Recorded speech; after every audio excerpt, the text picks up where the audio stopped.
It's 1945. World War II is finally, mercifully, spectacularly over. The bad guys lost. The good guys won. Everyone celebrated. And then, almost immediately, two of the good guys turned to each other and said, "I don't trust you at all." One, the feeling is entirely mutual. Great, great. And just like that, the world, which had barely finished burning, decided to get itself into another crisis. This one wouldn't have trenches, or tank battles, or any of the dramatic explosions you might expect from a conflict of this size. Instead, it would be fought with suspicion, propaganda, spy rings, nuclear stockpiles, and the occasional proxy war in a country that had nothing to do with any of this. They called it the Cold War. And it would go on for the next 45 years. Let's back up. By the end of WW2, the United States and the Soviet Union had emerged as the two most powerful nations on Earth, two superpowers. Which sounds cool until you realize that they disagreed on basically everything. The United States believed in capitalism, free markets, private property, democratic elections, and the idea that any individual could, through hard work and determination, become fabulously wealthy. They called this the American Dream. Whether or not it worked for everyone is a different documentary. The Soviet Union believed in communism. The state controls everything: the economy, industry, agriculture, and, if possible, your thoughts and feelings. Private property is abolished. Everyone works for the collective good, and technically, theoretically, no one is better off than anyone else. Whether or not this worked at all is also a different documentary. These two ideologies had been at odds since the Russian Revolution in 1917, and when they ended up on the same side in WW2, it was more of a "we both hate Hitler, so I guess we're doing this" situation than an actual friendship. At the Yalta Conference in February 1945, the Big Three, Roosevelt, Churchill, and Stalin, met to decide what to do with Europe after the war. They agreed that the nations of Eastern Europe would be allowed free elections to choose their own governments. Stalin nodded, smiled, and then immediately did the opposite. As Soviet forces swept westward, pushing the Nazis back, they left behind not liberation, but occupation. One by one, Eastern European nations, Poland, Czechoslovakia, Hungary, Romania, Bulgaria, and others, found themselves under Soviet-friendly communist governments that had not been elected by anyone. They were satellite states, meaning they orbited the Soviet Union like sad, politically coerced planets. Churchill, who had a talent for memorable phrases, looked at a map of Europe, drew an imaginary line from the Baltic Sea to the Adriatic, and declared that an iron curtain had descended across the continent. It was a great line. Someone probably applauded. Meanwhile, in the United States, the new President Harry Truman was watching all of this very carefully.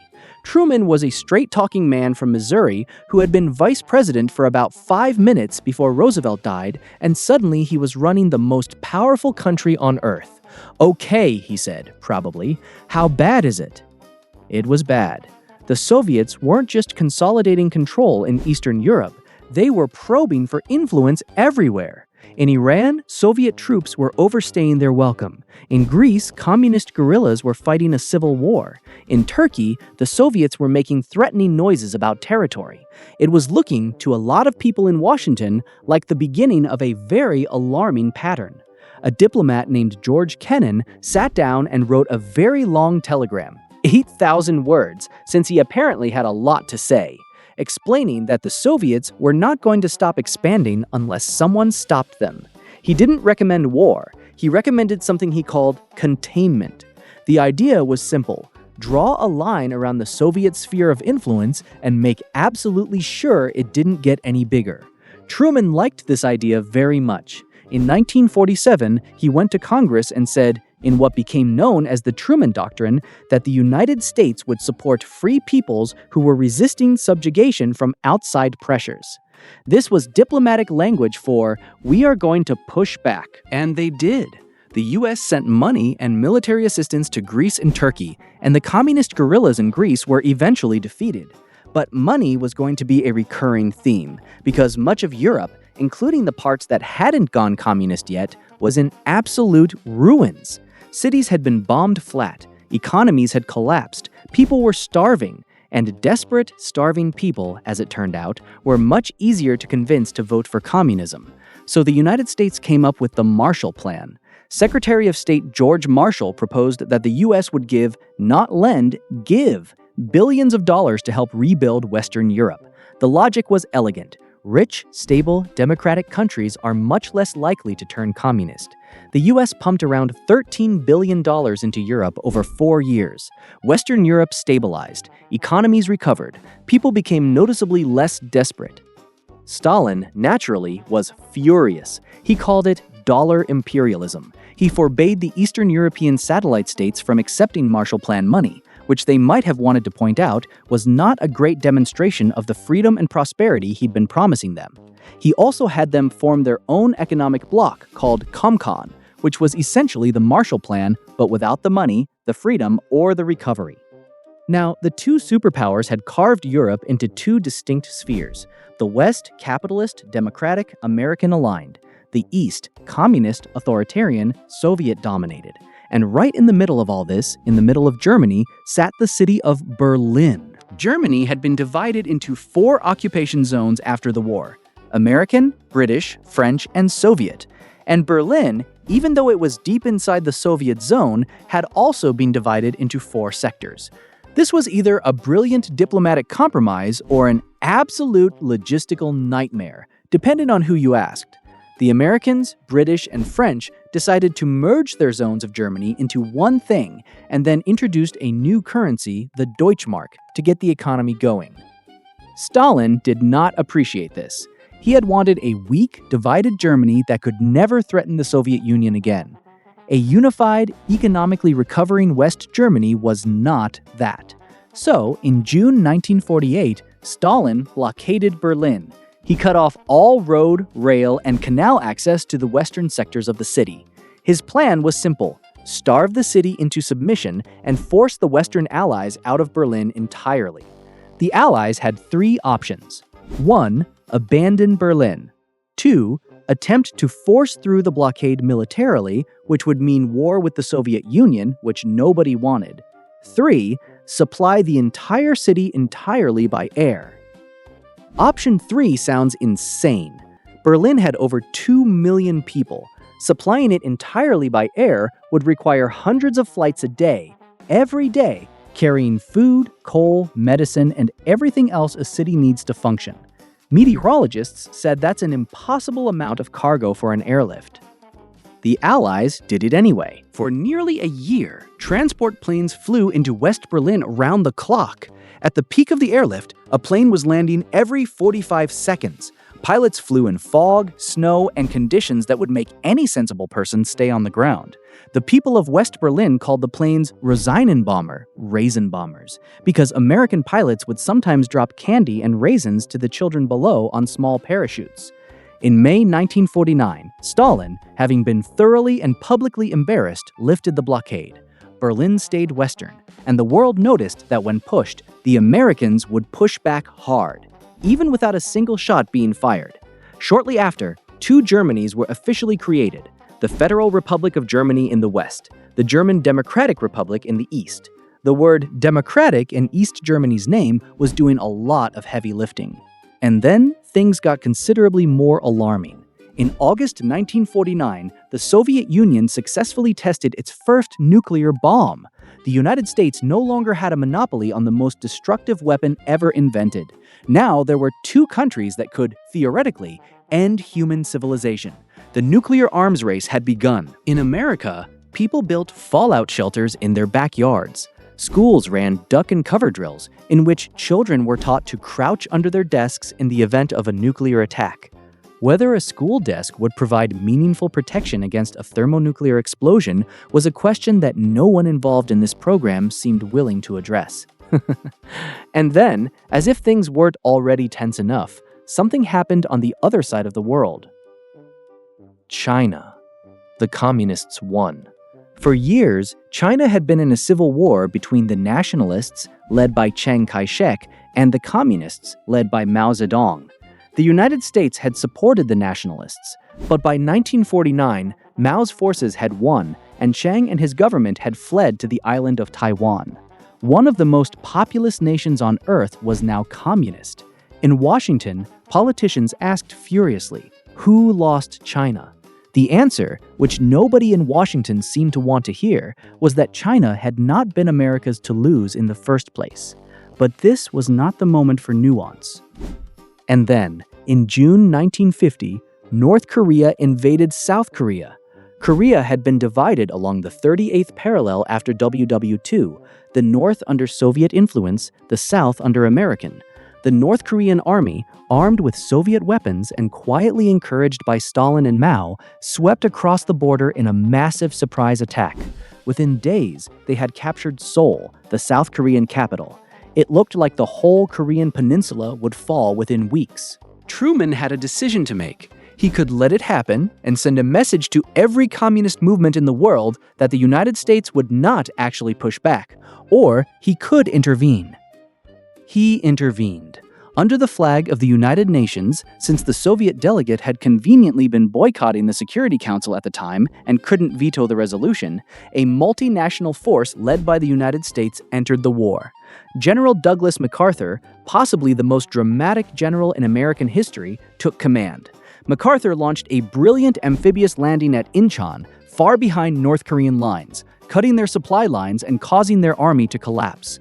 The UN forces pushed all the way back through South Korea, then kept going all the way north toward the Chinese border. And that's when China decided it had seen enough. Hundreds of thousands of Chinese soldiers poured across the border, sending the UN forces into a desperate retreat.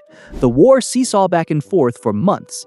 MacArthur, who was either a military genius or a complete megalomaniac, depending on who you asked, began publicly demanding permission to bomb China and potentially use nuclear weapons. Truman said no. MacArthur publicly disagreed. Truman fired him. This was controversial. MacArthur came home to ticker tape parades. Truman was extremely unpopular. And yet, Truman was almost certainly right. The war eventually ground to a halt roughly where it had started, along the 38th parallel. An armistice was signed in 1953. Korea was still divided. Approximately 36,000 Americans were dead. Hundreds of thousands of Korean and Chinese soldiers were dead, and nothing had changed. The Cold War had just had its first military engagement. It would not be its last. Back in the Soviet Union, something unexpected happened. Stalin died. In March 1953, the man who had ruled the Soviet Union with an iron fist since the 1920s, who had purged millions, starved millions more, and maintained power through a system of terror so comprehensive that even his inner circle was afraid to tell him when things were going wrong, simply died. His inner circle was apparently so afraid of him that when he collapsed, no one called a doctor for several hours because no one wanted to be the person who called the doctor and then got blamed for it. He died. And the question was, now what? A man named Nikita Khrushchev eventually emerged as the new Soviet leader. Khrushchev was loud, impulsive, and unpredictable. He wore suits that didn't fit, banged his shoe on a desk at the United Nations, and once told a group of Western ambassadors, "We will bury you," which everyone found alarming, even though he later claimed he'd meant it economically. Khrushchev talked about de-Stalinization, exposing and condemning Stalin's crimes, releasing political prisoners, and opening up Soviet society. This caused enormous upheaval. In Hungary, people interpreted de-Stalinization as meaning they could now do what they wanted, including perhaps leaving the Soviet sphere of influence entirely. In 1956, Hungary revolted. The Hungarian people took to the streets. They tore down a giant statue of Stalin. The country's communist government collapsed. A new government, led by Imre Nagy, announced that Hungary would leave the Warsaw Pact, the Soviet military alliance, and become neutral. Khrushchev sent in the tanks. Soviet armor rolled through Budapest. Hungarian rebels fought back with whatever they had, small arms, Molotov cocktails, and an enormous amount of bravery. They appealed desperately to the West for help. The West watched, expressed great concern, condemned the action in strongly worded statements, and did nothing of practical significance. The revolution was crushed. Nagy was arrested and later executed. The message was clear. You could be in the Soviet sphere, or you could be crushed by the Soviet sphere, but you couldn't leave the Soviet sphere. Meanwhile, in the United States, the anti-communist mood at home had reached somewhat feverish levels. A senator from Wisconsin named Joseph McCarthy had been claiming for several years that communists had infiltrated the US government, the military, Hollywood, and basically everywhere else. He produced lists of alleged communists. He held televised hearings. He accused people. Many careers were destroyed on the basis of very little actual evidence. The period became known as McCarthyism. Eventually, McCarthy went too far, started accusing the U.S. Army of communist infiltration, and was publicly humiliated on television in hearings that the entire country watched. A lawyer named Joseph Welch looked at him and said, "Have you no sense of decency, sir?" McCarthy did not recover from this. He was censured by the Senate and died a few years later, largely discredited. But the fear he had tapped into didn't go away. And there was a reason for the fear, because Soviet intelligence was genuinely active in the United States.